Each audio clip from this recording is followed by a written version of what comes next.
ಕೆಂಪು ಪೆಟ್ಟಿಗೆ ಸೇರ್ಪಡೆ ಹೊಂದಿರುವ ಅಪರೂಪದ ಮತ್ತು ಅಳಿವಿನಂಚಿನಲ್ಲಿರುವ ಶ್ರೀತಾಳೆ ಮರ ಮೌಢ್ಯಕ್ಕೆ ಬಲಿಯಾಗುವ ಹಂತ ತಲುಪಿದ್ದು, ತಾಳೆ ಮರದಲ್ಲಿ ಹೂ ಬಿಟ್ಟರೆ ಊರಿಗೆ ಅನಿಷ್ಟ ಎಂಬ ಮೂಢನಂಬಿಕೆ ಗ್ರಾಮೀಣ ಭಾಗದಲ್ಲಿ ಇದ್ದು, ಹೂ ಬಿಟ್ಟ ತಾಳೆ ಮರ ಕಡಿಯಲು ಗ್ರಾಮಸ್ಥರು ಮುಂದಾಗಿದ್ದಾರೆ.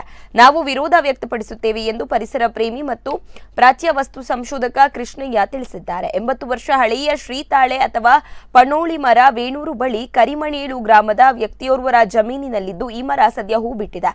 ಹೀಗೆ ಹೂ ಬಿಟ್ಟ ಮರ ಮುಂದಿನ 2 ವರ್ಷದಲ್ಲಿ ಅವಸಾನ ಹೊಂದುವುದು. ಆದರೆ ತಾಳೆ ಮರ ಹೂ ಬಿಟ್ಟರೆ ಊರಿಗೆ ಅನಿಷ್ಟ ಎಂಬ ನಂಬಿಕೆ ಸ್ಥಳೀಯರದ್ದು. ಈಗ ಗ್ರಾಮಸ್ಥರು ಸೇರಿ ಮರ ಕಡಿಯಲು ಮುಂದಾಗಿದ್ದಾರೆ ಎಂದು ಪತ್ರಿಕಾಗೋಷ್ಠಿಯಲ್ಲಿ ಪ್ರೊಫೆಸರ್ ಕೃಷ್ಣಯ್ಯ ವಿಷಾದ ವ್ಯಕ್ತಪಡಿಸಿದ್ದಾರೆ. ಈ ಸಂದರ್ಭದಲ್ಲಿ ಮಾತನಾಡಿದ ಅವರು, ವಿವಿಧ ಪೂಜಾ ವಿಧಿ ಮೂಲಕ ಮರ ಕಡಿಯುವ ಕಾರ್ಯಕ್ರಮವನ್ನ ಗ್ರಾಮಸ್ಥರು ಹಮ್ಮಿಕೊಂಡಿದ್ದು, ಇದನ್ನು ನಾವು ಖಂಡಿಸುತ್ತೇವೆ ಎಂದು ತಿಳಿಸಿದ್ದಾರೆ.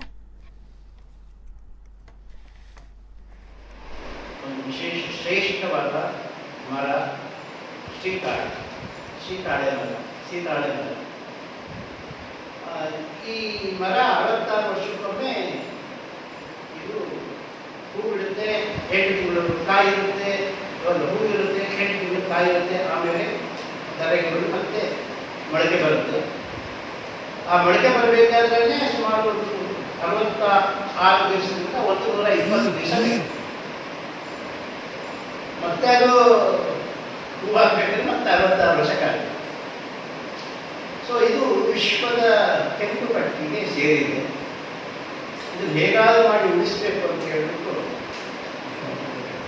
ಒಂದು ಸಣ್ಣ ಪ್ರೇರಣೆ ನನಗೆ ಒಂದು ಶಾಸನದಿಂದ ಆಯಿತು. ಅದು ನಮ್ಮ ವಿಜಯಪುರ ಜಿಲ್ಲೆಯ ಖೇಡ್ ಗ್ರಾಮದಲ್ಲಿ ಒಂದು ಶಾಸನ ಇದೆ, ಮಹಾದೇವ ದೇವಸ್ಥಾನಕ್ಕೆ ಸಂಬಂಧಪಟ್ಟ. ಅಲ್ಲಿ ಒಬ್ಬಳು ಹೆಣ್ಣುಮಗಳು, ಜೈನ ಹೆಣ್ಣುಮಗಳು ಶಿಖಿರೂಹ ನೌಕಿ ಅಂತ ಮಾಡಿದ್ರು. 1990 ಜುಲೈ 18.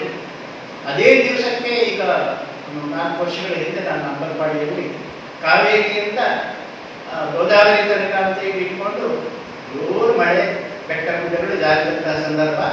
ಸೊ ಆವಾಗ ಈ ಬೀಜಗಳನ್ನು ಸಂಗ್ರಹ ಮಾಡಿದ್ದನ್ನ ಅದು ಹೇಗಾದರೂ ಮಾಡಿ ಭೂಭಾಗಿನವಾಗಿ ಕೊಡಬೇಕು ಅಂತೇಳಿ ಸಂಕಲ್ಪ ಮಾಡಿ ಅದು ಕೊಟ್ಟದ್ದು ನನಗೆ.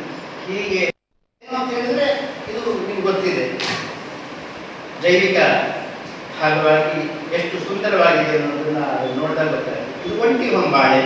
ಈ ಒಂಟಿ ಹೊಂಬಾಳೆ 64 ವರ್ಷಕ್ಕೆ ಅಥವಾ 66 ವರ್ಷಕ್ಕೆ ಬಿಟ್ಟಾಗ ಅದು ಹರಡಿಕೊಂಡು ಒಂದು ಕಾಡಿನಲ್ಲಿ ಒಂದು ರಥವೇ ಎದ್ದು ಬಂದ ಹಾಗೆ ಕಾಣುತ್ತೆ ನಮಗೆ. ಇದೇ ಕೊಳದಿ ಕಾಡಿನ